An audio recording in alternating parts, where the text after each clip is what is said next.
There we go. How are you? I'm great, and you? I'm doing well, thank you. Yeah, it looks like you're in my home store tonight. I Very know. cool. Carmel store, We have now to my home store. we have to plan this better so we're both in the same place at some point. At the same time, right? We I keep know, doing, right? we keep showing up opposite places. How's your week been? It's been good. It's been busy. We just finished our fall sporting season with the dogs, so we're wrapped up with the dog diving and hunt tests and field trialing, and hopefully we can just focus on getting out and hunting the rest of the year. Very nice. Yep. Very nice. I went and did some shooting at the gun club about a Mm, month ago. Very rusty. yeah. Getting very frustrated with myself that day.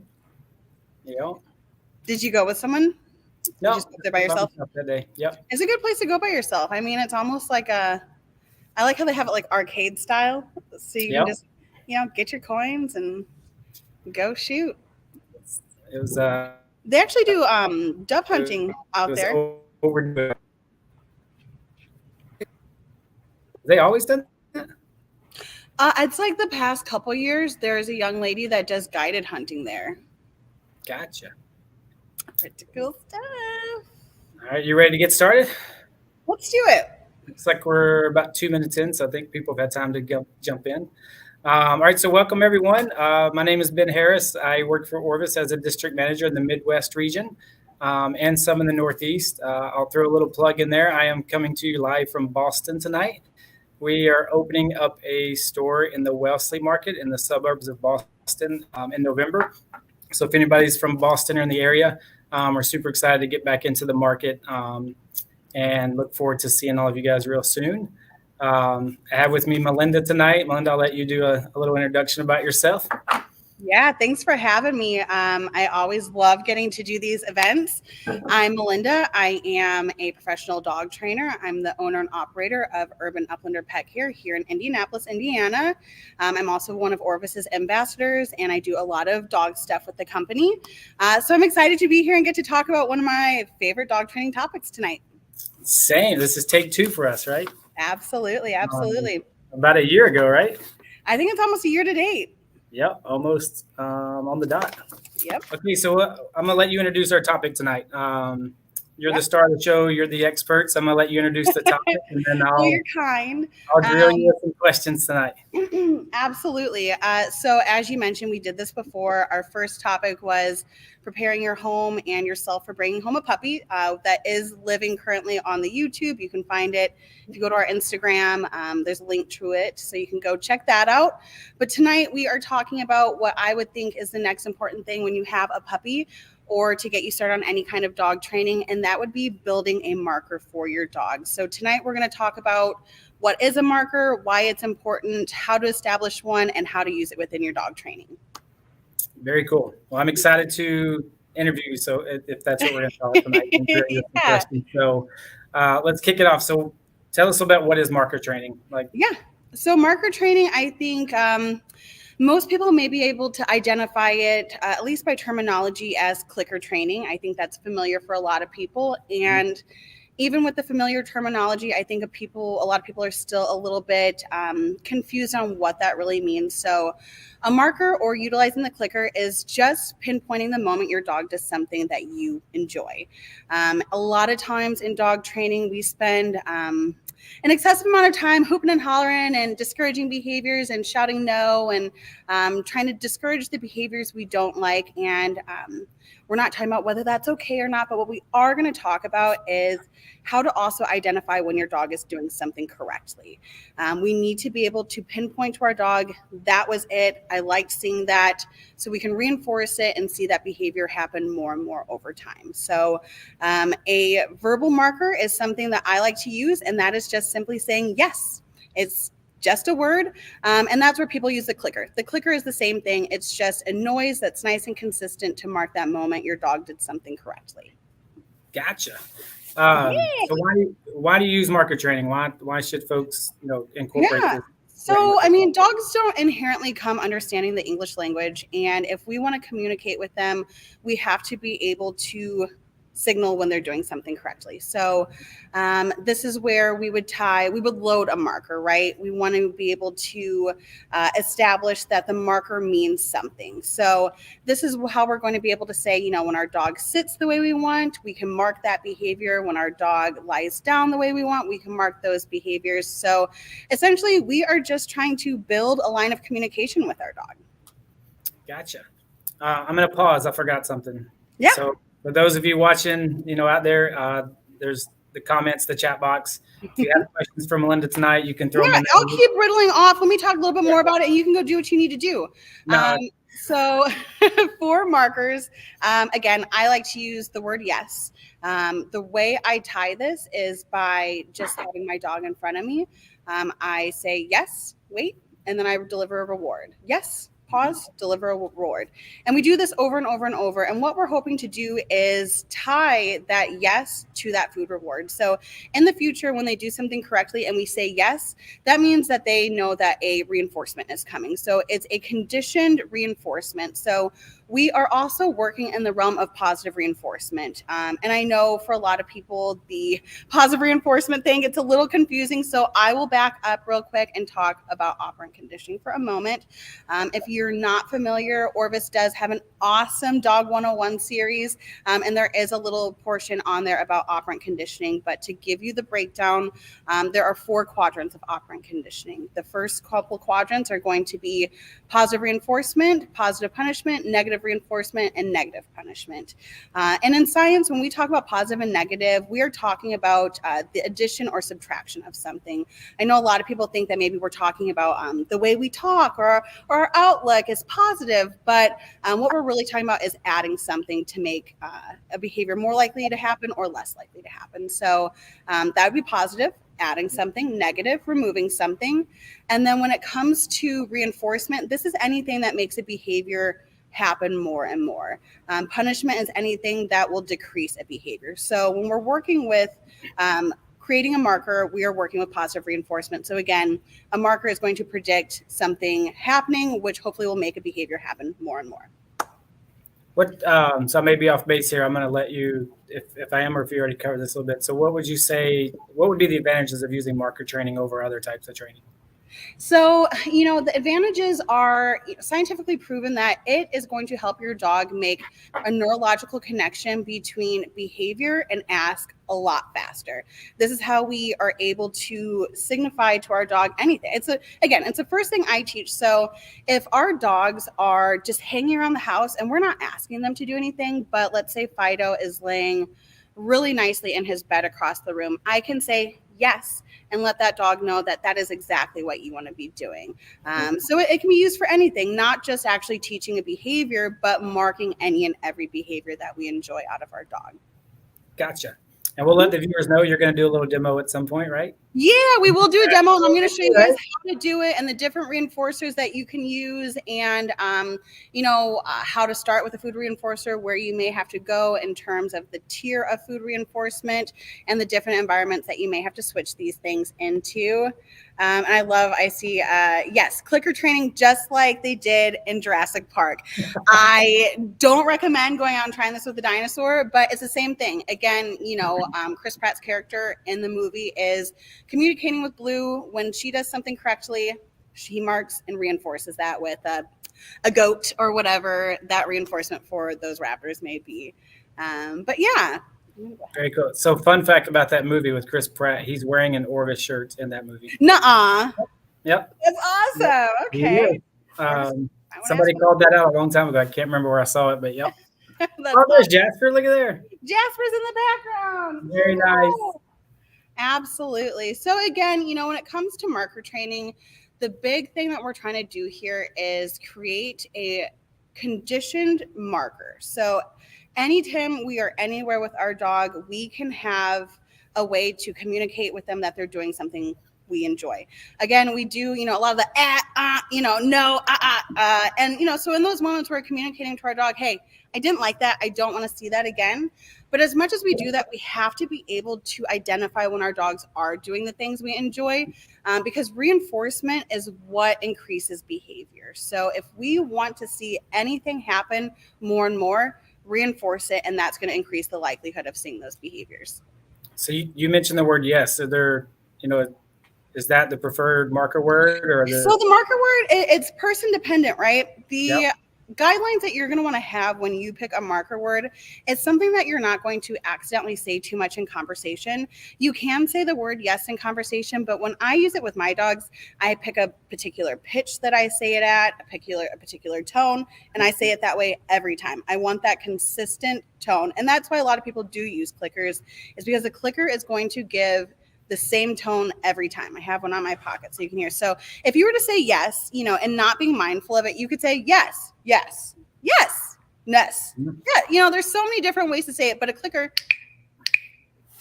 it's going to sound the same way every time. Is Jasper okay right now? He is. He Okay, came over like, I know this predicts a treat, right?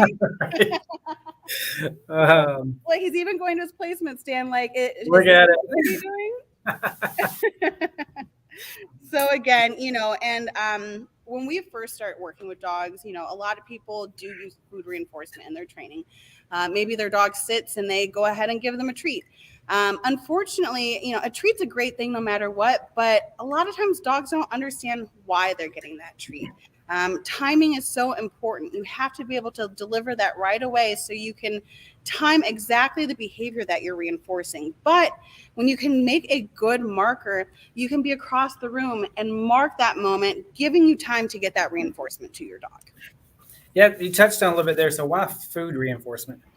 So there's many different reinforcements you can use for dogs. Reinforcement is dependent on the dog. Reinforcement technically is anything that's going to increase a behavior. It can be food. It can be physical praise. It can be verbal praise. It can be toys. It could be access to life. We use a lot of life rewards. Once dogs understand particular behaviors, like after puppy training, we use life rewards. So that would mean in order for you to go outside and get access to outdoors, you need to do a wait at the doorway. In order for you to get your dinner, I need you to sit and wait politely.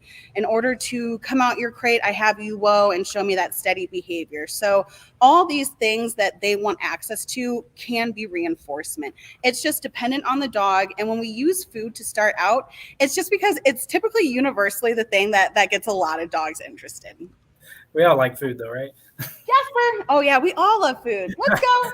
It's my biggest reinforcement as well. Yes. Yours and mine both. Like that, I call him, he comes, and I mark yes. Yep. Good boy. So what are some guidelines that you would recommend when using marker training? What are kind of the guidelines for folks when they start? So first things first, charge your marker. Again, dogs do not inherently come understanding the word itself. So I'm going to back him up just so you can kind of see what it would look like. I'm not asking him to do anything in particular when we do this. I'm going to bring it to the floor. Sure. Here we go. Don't step on it, bud. So again, I just want him in front of me. Yes. Yes. Now he's sitting, which is great. He doesn't have to sit. Yes.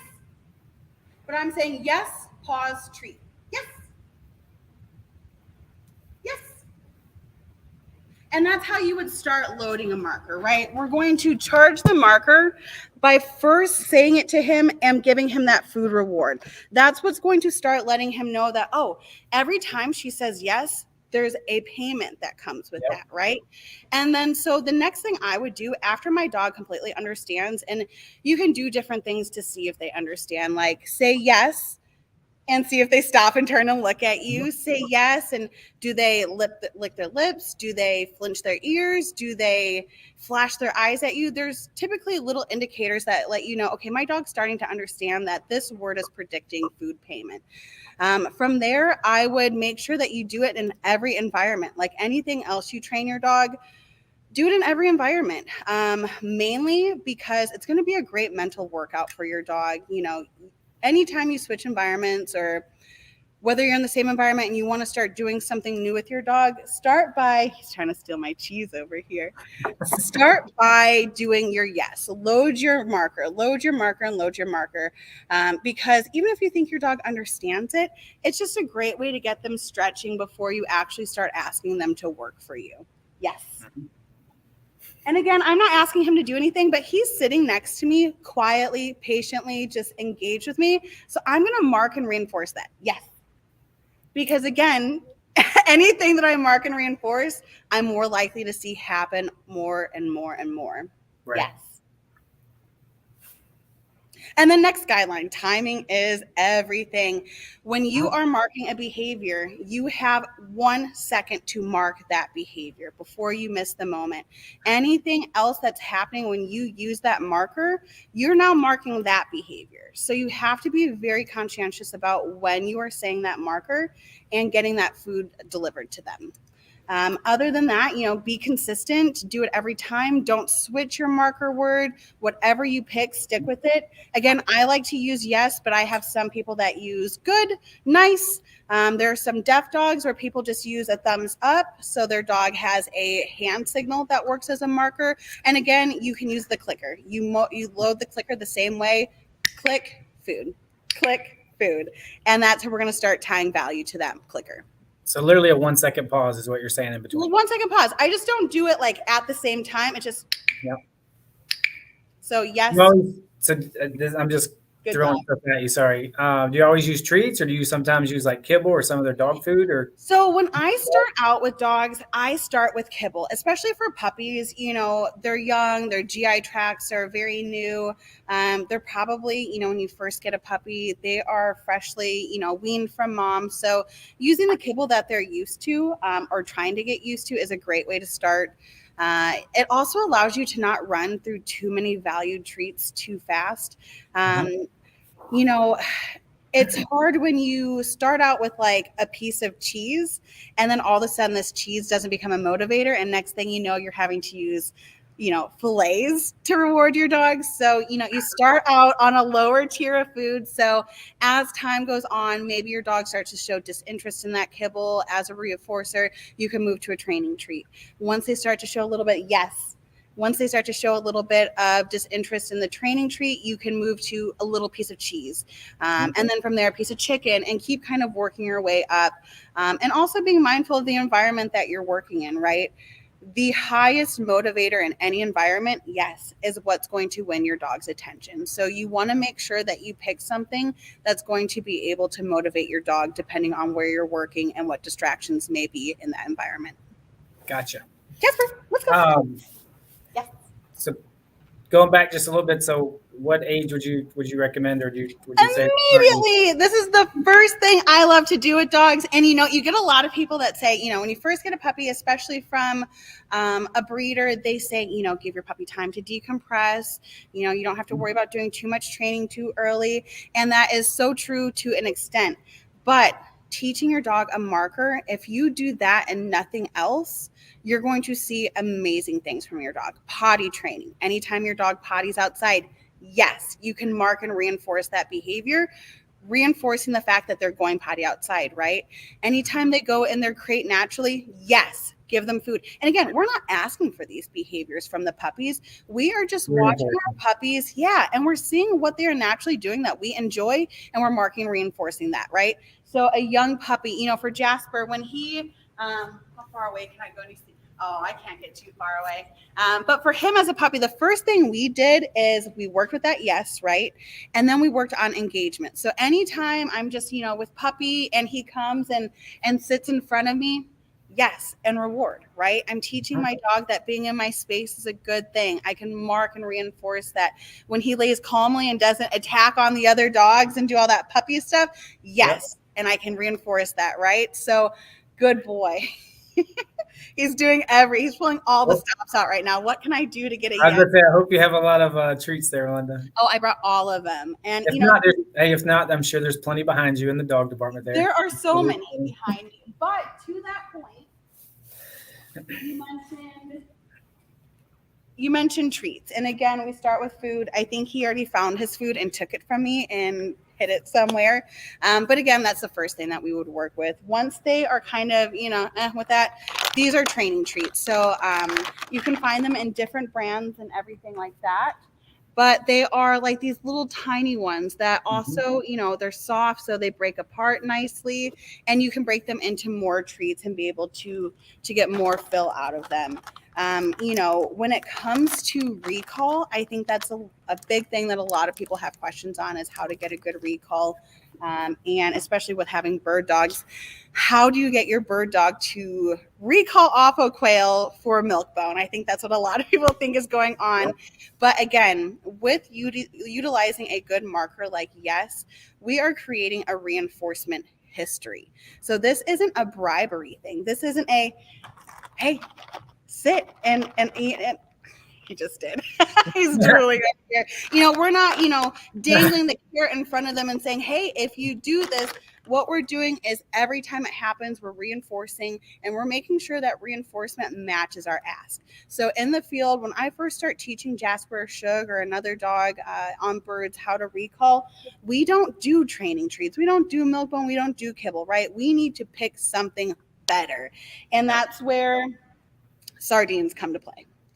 We bust out the sardines and we bust out a little bit of canned wet food. And this is also fish wet food. And we put it in like a little Pyrex dish, mix it up, put a little water to get it nice and soupy and slurry. Because for dogs, I mean, he doesn't get seafood any other time. And this is some stinky stuff, right? I walk around smelling like a fish market for this dog. But when it's all slurried up like that, I can put it in something like this, a Pyrex squeezable container, and I can easily dispense it to him, right? So I don't have to put my hands in the mush and everything like that. And anytime, it's amazing the things that they make. I think this is also for kids. Like, you put I think it is pureed fruit and stuff in it. And anytime he comes back to me when I use that H word, because I only use here in the field, I don't use that anywhere else. I don't use it in the house. I don't use it in the backyard. I use it when I need him to retreat in the field, or if I see like imminent danger. Let's say he runs out the door and is booking towards the street and I need him to stop what he's doing right now, right? So other than that in the field, if I want him to switch direction, stuff like that, I use let's go. I use his name, stuff like that. But that H word is so important. And that's why people have to understand you have to tie a very high value reward to that. And you reinforce every time you use that word. So when you do need to use it, they're ready to respond. So do you keep stuff on you all the time when you're out and about? I always have, let me take my treat pouch off right now.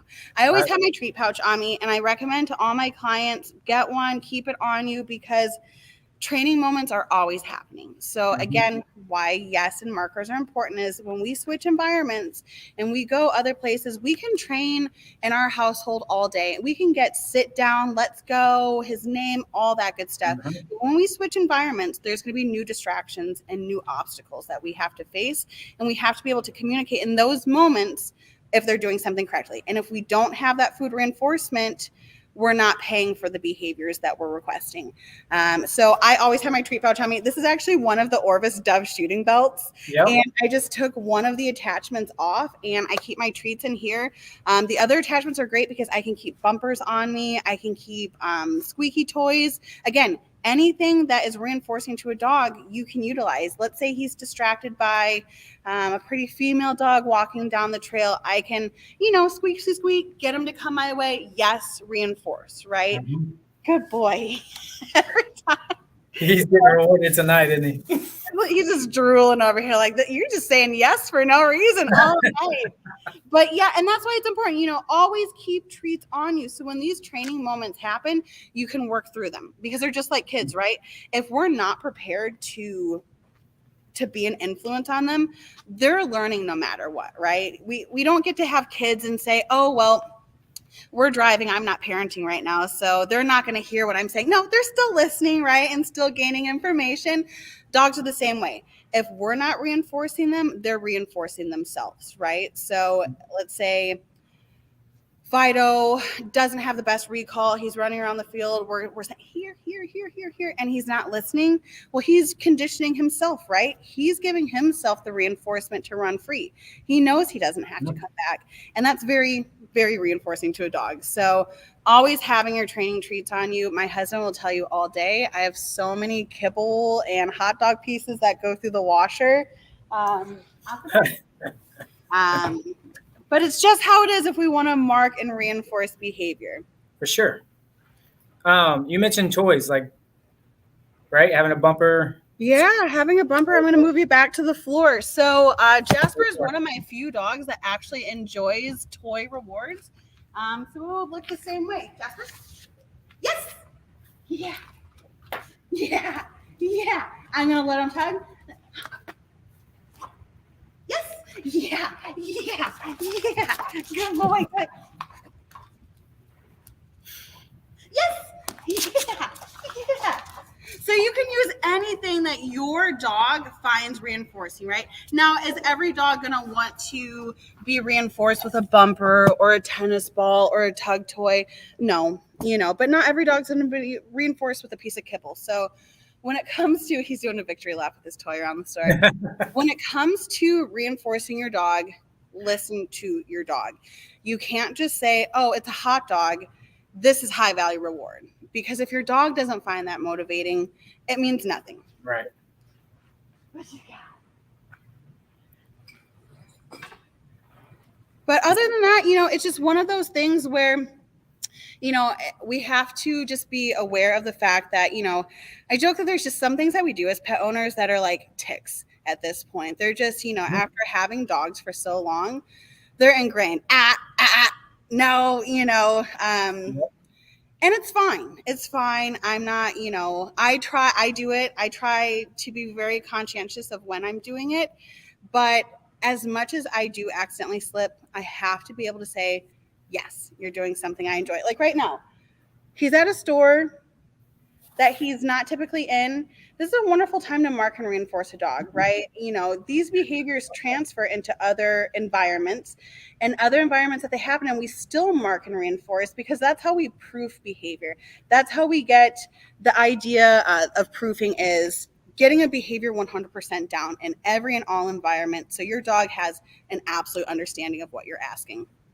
Somebody named Kyle says the goodest boy. I don't know who Kyle Benbow. I am probably my puppy daddy. Oh, I love it. Very cool. It's I'll say he's a product of a conditioned marker. Being able to identify to him as a puppy anytime he did something I enjoyed, and I spent very little time, even when he would jump on stuff, that's where we would use more of the negative punishment where, puppy jumps and we maybe turn our body or, move away and remove ourselves as that reinforcement that he's looking for. And then when he does sit, I can say yes and mark that, right? That's what I want. And then maybe I can give him a pet. But, if we spend as much time as we do discouraging behaviors as we do rewarding, we'll be good. So what would you recommend? Would you recommend a word or a clicker? Is it to each his own? I think it's up to you as a pet owner. I sit in a lot of training sessions, and there's always this like come to dog moment where pet owners say, I really have to be conscientious about what I'm saying and how I'm saying it. And it's true. We just have to take personal inventory and think, are there words that I say a lot, that I use in conversation? What's going to work for me? What can I keep consistent? And how can I get, I'm reading comments now. Hello, brother and husband. And we can take those moments and say, I forgot even what we were talking about. I got so distracted. We're talking about clicker versus words. Yes. And just take a moment to decide if this is something that you can succeed at, right? When I say yes, I have to say yes, yes, yes, every single time. If I don't think I can do that and I'm going to mix it up, or maybe my household members, my husband, my children, whomever lives in the house with me, if they can't also do that, the clicker is going to be the easiest way to get everyone to be able to communicate to that dog when they're doing something correctly. Gotcha. Bring it. Yeah, good dog. I'm really jealous. I'm not there with you. I'm not. I know he just wants to play fetch. But I'm going to move you to the ground because he does want to play fetch real quick. Yeah, so I'm going to show people just how how you can mark good behaviors and in playtime, right? So he sits, yes. And I toss the toy, right? So I ask him to sit, he sits, I mark it with a yes, and now he gets to go play with that toy. So that's how you would use, he's gonna bring it back. Jasper, bring it. Yes, good boy. And I'm gonna give him a food reward for releasing it. Good job. Sit, yes. Fetch. So then I can let him go again, right? Can I ask you a question? Yes. So I see from time to time when people have their dogs and they're, playing fetch or things like that, and the dog would drop it, like 5 feet away from them. How do you correct Yeah. that with this? Jasper, bring it. So again, you're yes. So you see he brings it all the way to hand. And what we did was we conditioned that with a placement board, which I'll bring over real quick. Okay. So we used a placement board like so, and we got him on it. And then as a puppy, what we would do is place. We would just set it down. He just takes off with it. Jasper, let's go. Yes, good boy. And what we would do is set it down, right? And what we want him to do is pick it up and just put it in my hand. Yep. So this technique is called yes. It's called back chaining. It means that we're starting at the end of the process and moving our way back forward. So we're starting at the delivery to hand. So if I put it down, yes, I'm going to mark when he sets it down. So I'm going to put it down. Jasper. He's like, this is puppy stuff, Mom. I know, right? Play fetch. Wait, so how old is Jasper again? What's that?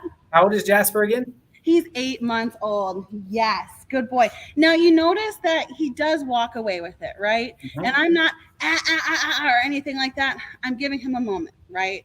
And when he does bring it back to me, I'm going to mark and reinforce, because what I'm doing is I am allowing him to problem solve. And when he starts to see, oh, when I bring it to Mom and put it in the hand, I get a treat, right? So now we see this behavior happening faster and faster and faster, to where he's just pick it up, put it in hand, pick it up, put it in hand.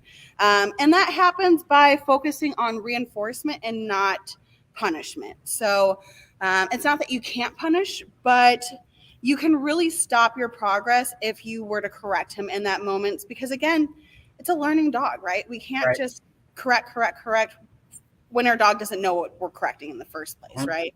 I definitely understand corrections, when it comes to, okay, my dog knows these behaviors and now they're not doing it. But you could also, in those situations, think about, okay, what environment am I in? Are there distractions that we've never dealt with before? Are there new dogs we've never, because there's typically reasons as to why they're doing things, which means that we just have more training to do. Our dog just isn't 100% proofed in that area quite yet.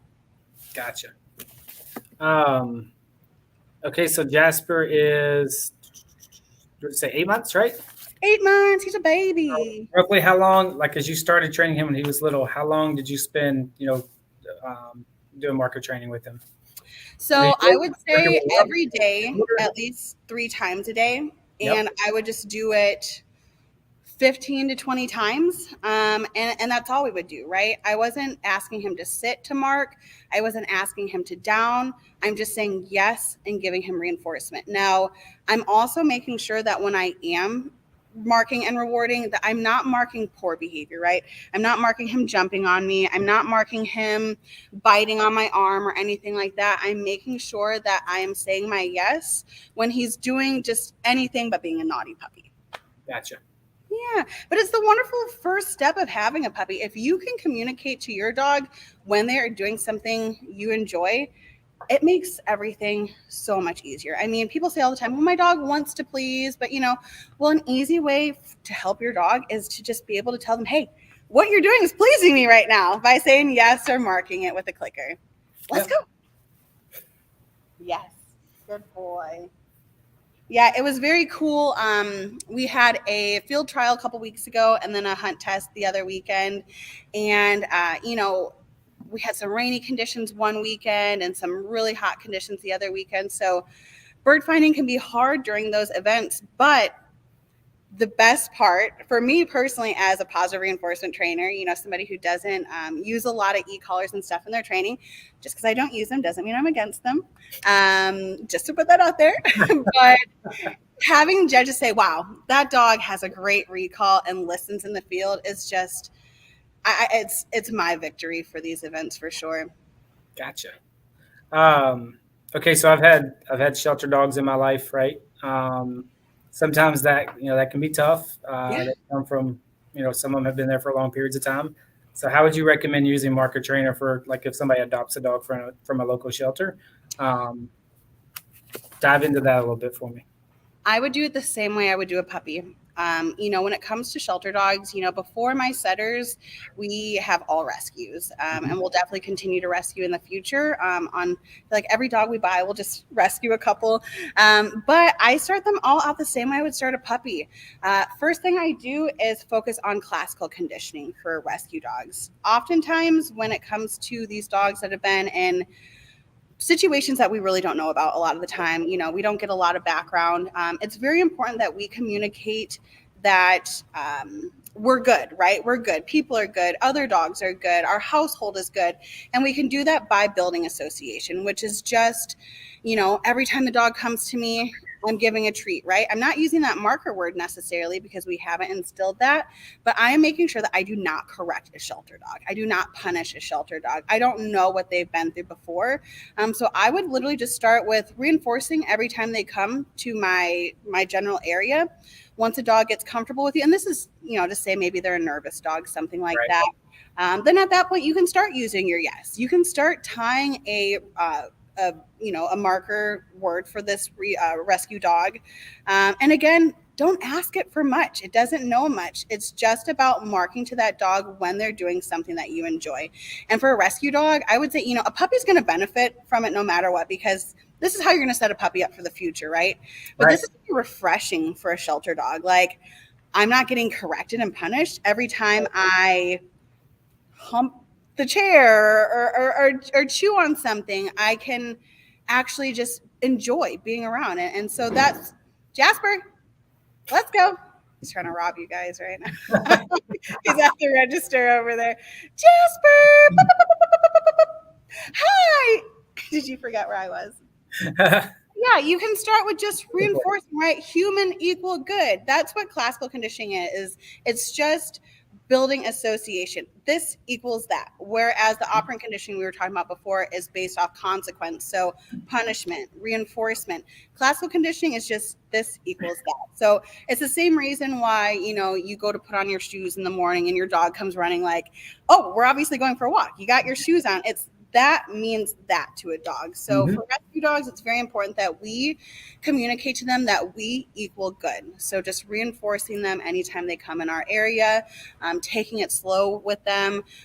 Rescue dogs, we always do like a 3-3-3 rule. It's like 3 weeks to decompress to the household, 3 months to decompress to the household and the people in the household, and those other people that maybe pass through the household, and then another 3 months to potentially get a really good idea of who this dog is, because again, we don't know their situations, we don't know where they're coming from, and we need to give them time to decompress. I see a lot of people in the first few weeks end up having to return a dog, or in some unfortunate situations having to behaviorally euthanize, and it's oftentimes we just haven't given the dog time to just decompress from almost a lifetime of dealing with whatever they dealt with before. Yeah, you said it. We don't know what their previous life was like. Even if they come with a story, we don't know all the facts around it and everything else. So again, it's just best to reinforce the behaviors we enjoy. And I will say all day, punishment, I definitely, it has a place in dog training, but you have to be aware of context and how you're using punishment. So if you haven't watched that operant conditioning video through Orvis or the classical conditioning, I would highly recommend it. It's just a great way to understand how what you're doing with your dog is working, right? So, I use this tool or I use this correction and it works, but why does it work, right? Is this based out of your dog understanding the behavior, or is it based out of the fear of not understanding? So very important things to be aware of. Okay, we have a question in the chat from Caitlin. How do we build markers with non-food motivated dog? So building markers with non-food motivated dogs, you're going to have to pick that next thing that motivates them. If it's not food, you are now on a quest to figure out what your dog enjoys. For instance, our last dock diving event, I literally took all of Jasper's floatable toys and just threw them on the floor. And which do you want? You pick the one you want. And then when you find that thing that motivates them, again, that is only used in training, right? We don't use that all the time because it's going to poison the effectiveness of using that particular toy within training. So we only use that when we are doing dock diving or when we're practicing this particular skill. So you can definitely do it the same way. You build it by having that toy and getting them excited and marking and getting them excited again and marking and excitement again. But in order to figure out what is going to motivate your dog, you just got to listen to your dog, and it might get expensive, but don't be afraid to just explore all toy options. They make really cool tug toys now. Yep. There's some like with the faux fur on the end where he even has like this cool leash that has a tug toy on the end of the leash. So as we're going up to, do an event, I can, play with him, get him excited, reinforce him with that. Because you also can't use food reinforcement in a lot of dog sports. So you have to be able to find another way to reinforce your dog. Gotcha. Great question. What are we missing here? I literally ran through my question. So yeah. So if you want, I can do a couple more demos. Number one, I would love to just again show people how to use the food reinforcement to create a marker. And then once your dog understands the food reinforcement, how to mark and when to mark particular behaviors. So I will put you back on the floor again and kind of just do a demo on that first part. Maybe do a couple places and show how to mark that place, what we're looking for, what we're marking. And yeah. Sounds good. I still have a dog. Oh, he's great. Come on. Ooh. All right, well, he has this little Orvis bed here, so we'll use this for place in a moment and get some more treats. We are going to continue to use cheese. I have, for anyone who cares, I have some Kobe Jack cheese with it. Obviously, he's happy about that. And again, the reason I'm using Kobe Jack cheese instead of his training treats or his kibble is because we are in a new environment. I need to pick something that is going to be motivating enough with other treats around, toys, and everything else. So I'll stay on the ground for this because, this is what you would do with a puppy. Yes. Yes. Yes. Now, my yes sounds cringy and awful and high-pitched, but it's the same thing every time. It's how he understands, so if I'm talking conversation, oh, yes, it doesn't sound the same as if I were to accidentally say it. Yes. Yes. Yes. Now, on that one, when I said yes, he puffed his cheeks out. So that's one thing that would let me know, okay, he's understanding that this means the same thing in this environment. Mm-hmm. Yes. So again, anytime you start a training session, yes. Even after you've taken time to build this marker, this is what you're going to start with every time. We're going to just do a little mental warm-up. Yes. And let's say you get really advanced and now we're doing place and sense from across the room. Yes. Every time we start a new training session, we back it up and start from an earlier point. We don't pick up where we left off. Again, we want to do a warm before we move forward. So now that he understands yes in this environment, I'm going to bring the bed out and show you what it would look like with place. Again, first thing we do when we're working with any behavior, we're not worried about using the verbal marker, right? Or the verbal cue. Let's pretend he has never even known place, right? We're going to use our food reinforcement. We're going to put it to his nose. We're going to lure him on. Yes. I only say yes once all four paws are on the bed. Yes. Yes. And as soon as that fourth paw is on there, right? Yes, and food reward. Mm-hmm. Yes. Now, again, let's say your puppy's doing really well and, they're following that food lure perfectly. Well, then you can say, you know what? Instead of luring my dog all the way, I'm going to get him off and I'm going to use my body. Yes. And you see his little feet lingered there. So yes. I step back to get him to come forward, right? Mm-hmm. Yes. And then eventually what we can do, and this is the expedited version, guys. This isn't what you're doing all in one session, right? We're letting our dog find success, and we're going to take it slow and Right. get these behaviors down 100%. But then I would stand up and I would say, yes. So again, I didn't use a hand lure. I didn't use a full body lure, but instead I just step. Yes. Mm-hmm. And that's what we call shaping in dog training, right? So we take these small isolated behaviors and we start to shape them into bigger behaviors to where eventually with this particular thing, place, I could be able to say from across the room, Jasper, place. And I'm able to, all the way on, yes. And I'm able to then, send him across the room. And because I have a verbal marker, I can, yes, once he's to that. And then I have time to get to him to deliver that food reward. Yes. Gotcha. Good boy. Yes. Good boy. Oh, lifting you up. You're so heavy, Ben. Good What? boy, Jasper. What'd you say? You're so heavy. So you were talking about how you say yes, right, to Jasper? Mm-hmm. Literally, I caught myself earlier when you would say it, like perking up, like, oh, here we go. And, it's Pavlov, right? That's where all this came from. Remember the whole little bell? Every time he'd ring the bell, he'd give. Actually, let's talk about a reference that people know probably more. The Office, right? Everyone's seen The Office.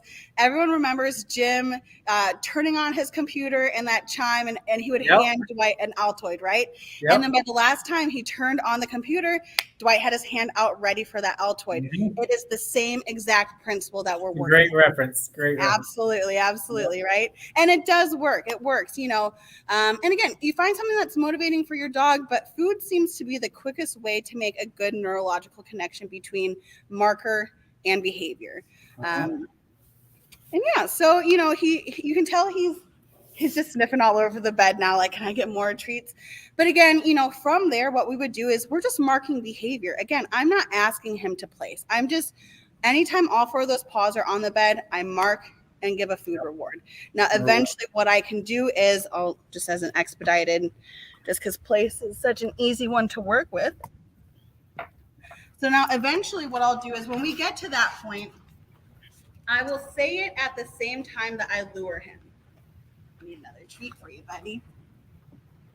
And again, this is how we tie a verbal cue to a behavior. So I would say, place, right as he's doing it. I pick off, place. So you notice when that last paw is going to hop on, place, that's when I'm saying it. Yep. Place, yes. So again, just like we did our marker, we're tying value to it. We can't just start asking our dogs to do stuff and be like, oh, well, they don't do it. We've never tied any meaning to these words. Dogs do not come understanding the English language. And, we ask a lot of them, don't chew, don't bark, don't dig, don't do all these things that are physiological, meant for you to do. And that's where food reinforcement comes in for me. I don't see it as just giving a treat, right? I see it as payment. It's reinforcement, right? It's the same thing. We go to work, we put in our hours, we want our check at the end of the week. That's our reinforcement to keep doing this, right? Yep. So same thing for dogs. I ask a lot of you, I want you to walk in a heel when I know that you are horseback bred and you want to just sprint and gallop through a field. Why not pay our dogs for doing these things that we are asking of them? They're big asks. Yep. Yes. We have another question. What are your clients' favorite verbal markers? Yes. So yes, it's a great one. One I heard a lot lately. There is an awesome sport trainer by the name of Denise Fenzi, and she just uses her mouth like a clicker. Yep. You can use whatever word you want. I even heard a guy, what he say, bravo, every time, but he says it the same way every time, and he's tied value to it. You could use anything if you know you're going to be able to use it all the time, and whomever else needs to take care of your dog walker, your pet sitter, whoever it is going to be able to keep up with those same things. We have somebody asking what bed is that. I think that is the Comfort Feel. Yeah, I think this is the the platform bed in medium, it is the Jasper. Somebody wants to buy it. So I'll have to look, but I think it's the memory foam and just memory foam. Okay. Mm-hmm. I couldn't tell on the ground from afar from here in Boston, but it was either comfort fill or memory foam platform bed. There we go. Right. And, so the other bonus of a good verbal marker, right, is, he wants to chew on it. And I could, no. But after I do all that, Jasper, let's go. After I do all that hooping and hollering, what comes next, right? Yeah. Nothing, right? Because we don't have a treat value to it, because it's also a punishment. So there's not a reinforcement behind it. Mm-hmm. So instead of doing that, I can say, he's just sitting on it now. He's just like, can I get a good boy? Look at that. Right? But let's say he was chewing on it still. What I could do is say, Jasper, let's go. And now I have him to me instead of chewing on it. Yeah. Again, I can mark everything all day. I can discourage everything all day. But when it comes to discipline, because, these are also markers. No, those are markers. Those just mark something different. And we haven't got to tie value to it. So if you think about why it works, right? It's because it's loud. It's disrupting. It's going to get you to stop. But once you stop, I want my dog to have another option of something to do. Most dogs, once you because they're chewing on the couch, they go right back to chewing on the couch a little bit later, right? And now where's the bitter apple and everything else? Set up a scenario where you can give your dog another option. If he's chewing on the couch, well, I'm going to say, I have a bump right here. Jasper, let's go. Take this instead. And now I have object exchange, right? I've given him another option, which I've also reinforced now. Yes, good boy. We're playing with this. So over time, right, he's going to choose those things that he doesn't get corrected and gets reinforcement for chewing on. He's just tugging on it over here now, which is why my arm's going all crazy. Yeah, I'm going this. Right? I mean, same thing, right? Let's say he's messing with the cat. I could, no. But what do I want said? Jasper, leave it. Let's go. Place. So now I've told him leave it, which he knows because we've trained it, right? I told him let's go because we've reinforced that, and I told him place because he has a reinforcement for that as well. I'm not just blindly hooping and hollering at my dog. I'm giving him other options that are going to have way more benefit and way more reward that come with them over just me. No, and to anyone that does that, it's okay. It's okay. Doing these things, there is nothing wrong. These are just things for you to consider in the future as you are working with your dog. In the past 20 years, dog training and our knowledge on dogs and how they learn, it's exploded. I think about the dogs I had 10 years ago, and I'm like, oh, this poor dog. If they only knew all the knowledge we have these days.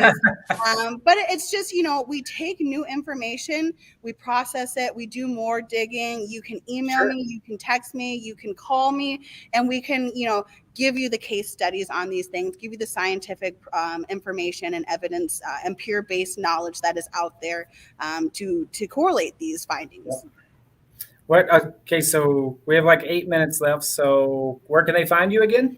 You can find me. I'm primarily on Instagram. That's urban.uplander.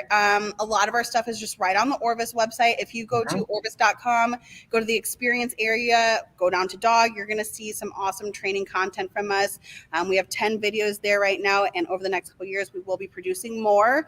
And yeah, you can call me. You can do anything. You have a pretty extensive blog I have explored in the past. Yeah, we got to get back to it. We do have a podcast that I always joke with people that our posting schedule is just whenever Melinda feels like it. But we do have content there if you ever want to learn more about dock diving, bringing home a new puppy, and just all things dog. Gotcha. Yeah. Let's see. So Melinda has Jasper in the store tonight. Just real quick. We have all of our retail stores are dog friendly. Bring them in. It's probably one of our highlights of our day is when folks bring their dogs in. We may give them too many treats when they come in, but don't judge us for that. And we'll even help take care of your dog while you shop and pick some stuff out for them. So absolutely, if you have an Orvis retail store near you, please be sure to stop by and bring your dog in with you. We'd love to meet. We're shooting live from the Carmel, and they have an awesome new dog area. I think all of our stores have a dog photo board. Bring in pictures of your dogs, put them up. It helps us get through our days from time to time. If we don't see a lot of dogs in the store, we can look at the photos of them. So I love it. very nice. And then we have a few more. Silly question. Okay, here we go. Top 3 dog names of all time. So I actually like this What do you question say that because is? we typically name our dogs after rappers. Okay. Yeah, so we have Tay Rock, who is an underground rapper. We have B Magic. His middle name's actually a curse word, so we won't say that. And Jasper's actually named after the town that I got him from. He's from Jasper, Alabama, and I just thought it was the cutest little name. Good name. My eldest dog is Sir McFluff and stuff, so I like the theatrical names, the mouthful names. But I would say best all-time genre of dog names are just old man names like Greg, Harry, Peter, just human names. Max. Max, yep. There you Reginald. Go. Yep. There you go. Hi, Peter. Anything else you want to cover before we start to wrap this up? No, if any of you have absolutely any questions on this and how your dog can benefit from it, there's a lot of content out there. You can go through the YouTube spiral, but do understand that there are many different kinds of dog trainers out there, from balance, compulsion, positive reinforcement, force-free, Lima, and so on and so forth. So it's very important that you don't just listen to the first person that pops up. Even what I'm saying today may raise questions. Right. Explore, figure out who you connect with, the things that they're saying that you enjoy, and also look into the actual regulations within dog training and see what regulations are out there, and if any of the trainers you're talking to have some red flags or green flags. So go search for more information, but I'm always available for a phone call or an email. That's where you're going to be in the Cromwell store doing some in-person training? I am. October 15th and 16th. Yes, I will be here at 2 p.m. This is the local Carmel, Indiana location. I will be here in person. Saturday, we are going to be doing this particular topic in a live demo. So I will have Jasper back out here showing people how to do it themselves and how to implement this within their training. And then the next day, we will piggyback onto some more dog training basics. So if you are in the Indiana area, feel free to come out, but maybe we can stream it live on Urban Uplander. There you go. Absolutely. And so this is the first of our Orvis Fall Days live series. So the next one is October 6th, so in 2 days. Is that right? Yeah, and it's fall fishing basics, so a little bit of a fishing theme for the enthusiast. And then our next dog live event would be October 11th. Topic being building a dog first aid kit with a veterinarian. So be sure to tune in. Melinda, as always, this hour flies by. It does, because I'm a chatty Cathy. Tell her to shut up. What's that? I said, someone tell her to shut up. No. I learned a ton tonight, so I'm sure everybody else did as well. Great information. And it's a lot of information. Dog training is so nuanced, and it's like anything else, right? People go to school and get education behind it for a reason. So if any of you have any questions or feel like, you're getting stagnant or at, standstills in your dog training journey, it happens. It happens to all of us. So just don't be afraid to reach out for help. Yep. Yeah, we had a comment about the adopting a shelter dog being really good information, because a lot of people adopt dogs from shelters. Absolutely. So at that point, reach out. Don't suffer in silence, so to speak.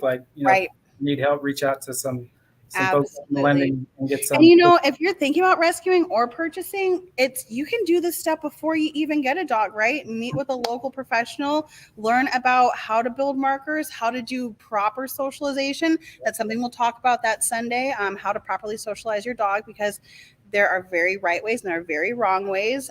So just don't be afraid to do some early intervention before you get a dog, for sure. It's a great point. I think for me, when I got a dog, one of my dogs years ago, it was, doing it on the back end, not doing it on the front end. So that's a great. Absolutely. Absolutely. Have fun. All right. Cool. Well, maybe next time in the store we'll both be. Who knows? I hope so. Jasper loves it here. You can probably just bring him and drop him off. I'm just going to leave him here, actually. You can just drop him off one day with us. I love it. Well, thank you guys. Cool. Thank you guys for tuning in. Any help, just let me know. Yeah. Thanks for tuning in. We appreciate it. And yeah, we'll see you next time. Awesome. Have a good one. Good night.